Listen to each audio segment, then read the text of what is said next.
आपका पुनः स्वागत है। आइए मैं शुरू करता हूं। यमुना छवि, इसमें छप्पय संख्या चौथा से है। आइए देखते हैं। कबहु होत सत चंद्र कबहु प्रकटति दूरी भाजत, पवन गमन बस बिंब रूप जल में बहु साजत। मनु शशि भरि अनुराग जमुन जल लोटत डोलय, कै तरंग की डोर ही डोरनि करत की कलोलय। कै बाल गुड़ी नभ में उड़ी सोहत इत उत धावती, कै अवगाहत डोलत को वज्रमणि जल आवत। तो इसमें देखिए व्याख्या। हवा चलने के कारण, कबहु जल सच्चंद, हवा चलने के कारण पानी में चंद्रमा की परछाई अनेक रूप धारण करती है। कभी चंद्रमा सैकड़ों की संख्या में दिखाई देता है और कभी छिप जाता है। पवन गमन, यह हवा के कारण, कभी छिप जाता है। हवा के कारण चंद्रमा की हिलती हुई परछाई ऐसे प्रतीत होती है मानो चंद्रमा प्रेम से परिपूर्ण होकर यमुना के जल में लौटता हुआ चल रहा हो। जल लोटत डोल, लौटता हुआ चल रहा हो। अथवा तरंग रूपी रस्सियों के कारण हिडोले में गतिशील हो रहा हो। कै तरंग की डोर, अथवा तरंग रूपी रस्सियों के कारण वो हिडोले के भांति गतिशील हो रहा हो। कै बालगुड़ी, अथवा किसी बालक की पतंग आकाश में इधर उधर दौड़ती हुई सुशोभित हो रही हो। आगे देखिए। अथवा कोई ब्रज युक्ति, कोई ब्रज की रमणी सुंदरी जल में स्नान करती हुई, डुबकियां लेती हुई, अर्थात जल विहार करती हुई घूम रही हो। आइए इसमें काव्यगत सौंदर्य की बात करें तो रस, श्रृंगार, शब्द शक्ति, लक्षणा, भाषा, ब्रज, अलंकार, उत्प्रेक्षा, संदेह और अनुप्रास, छंद छप्पय और गुण माधुर्य है। पांचवा देखिए।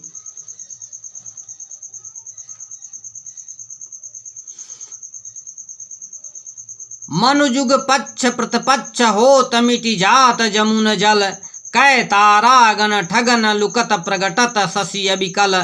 कैत कालिंदी नीर तरंग जितो उपजावत, तितो ही धर रूप मिलन हित तासो धावत। कै बहुजल रजत चकई चलत, कै फुहार जल उच्छरत, कै निशिपति मल्ल अनेक विधि उठी बैठत कसरत करत। आइए देखिए इसमें भी व्याख्या। मनुजुग पच्छ प्रतिपच्छ, यमुना के चंचल जल में पूर्णिमा के चंद्र का प्रतिबिंब पड़ रहा है। इस दृश्य को देखकर कवि के मन में अनेक उत्प्रेक्षा और संदेह जन्म लेता है। ऐसा प्रतीत होता है मानो चंद्रमा दोनों पक्षों अर्थात कृष्ण पक्ष और शुक्ल पक्ष में उदित होकर यमुना के जल में विलीन हो जाता है। कै तारागण ठगत, अथवा चंद्रमा अथवा तारा समूहों को ठगने के लिए पूर्ण चंद्रमा लुका छिपी का खेल खेल रहा हो।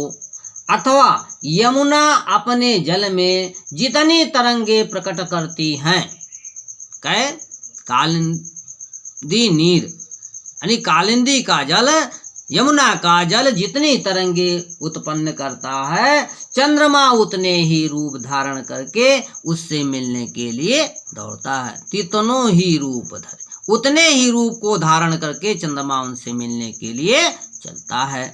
आगे देखिए, कै बहुत रजत चकवी चलत,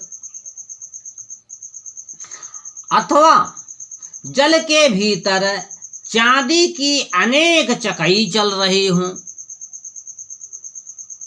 चांदी की अनेक चकई चल रही हो, अथवा जल की फुहारे उठ रही हैं, अथवा चंद्रमा रूपी पहलवान अनेक प्रकार के व्यायाम कर रहा हो। तात्पर्य यह है कि चंद्रमा श्याम और श्वेत जल में मिलकर असीम सौंदर्य का दृश्य प्रस्तुत कर रहा है।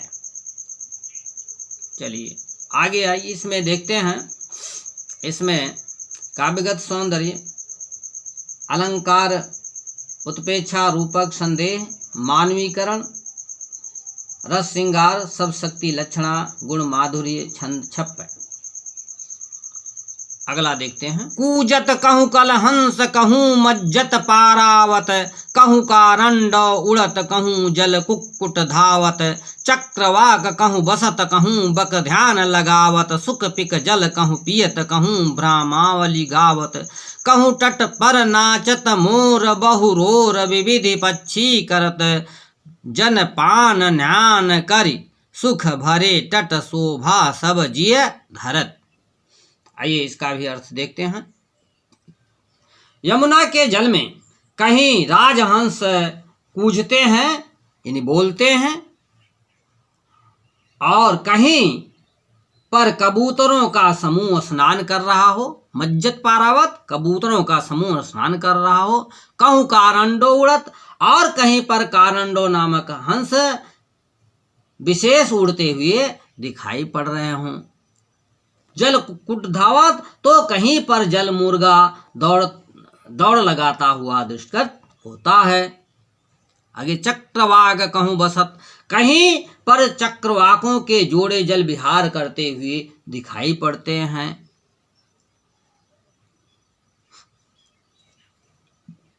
बक ध्यान लगावत, और कहीं पर बगुले ध्यान मछलियों को पकड़ने के लिए लगाए हुए हैं। आगे सुख पिक जल कहूँ पियत कहूँ भ्रमावली गावत, कहीं पर सुख अर्थात तोता, पिक कोयल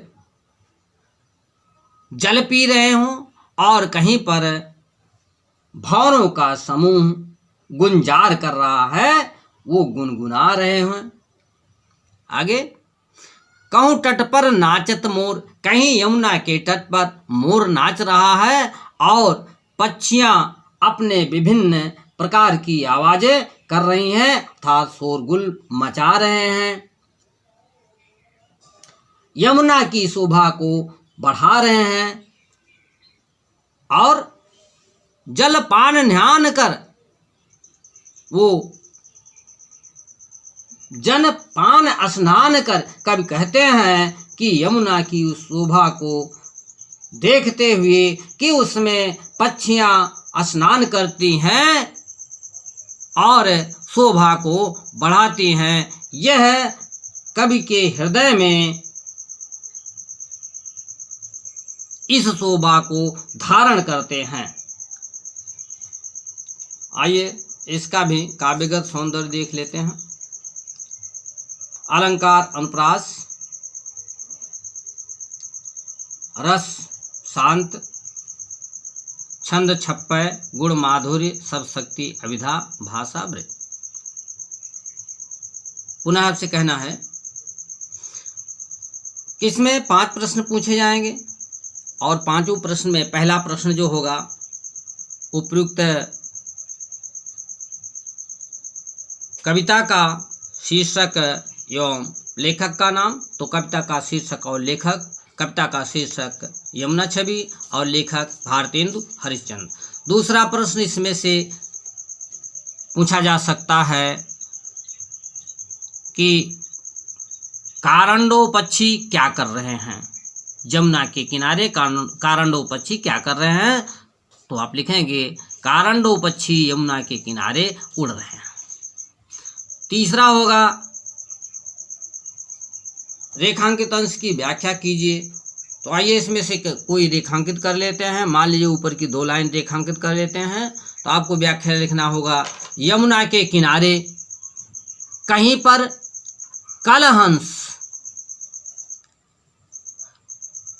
बोल रहे हैं और कहीं पर कबूतर स्नान कर रहे हैं, कहीं कारंडो नामक विशेष पक्षी उड़ रहे हैं और तो कहीं पर जल मुर्गे दौड़ लगा रहे हैं। ये इसकी व्याख्या हो जाएगा। और चौथा जो प्रश्न होगा वो इस प्रकार से हो सकता है, इसमें कौन सा छंद है या कौन सा अलंकार है। तो आप अलंकार में अनुप्रास अलंकार लिखेंगे और छंद में छप्पय लिखेंगे। 5वां में पुनः कभी पूछ सकता है, यमुना के तट पर कौन पक्षी नाच रहे हैं और शोर मचा रहे हैं। तो आप लिखेंगे यमुना के तट पर मोर नामक पक्षी नाच रहे हैं और शोर मचा रहे हैं। धन्यवाद। कैसा लगा आपको? पसंद आया हो तो लाइक करेंगे और यदि आपको लगता है कि वीडियो काम का है तो सब्सक्राइब करेंगे और शेयर करेंगे। धन्यवाद।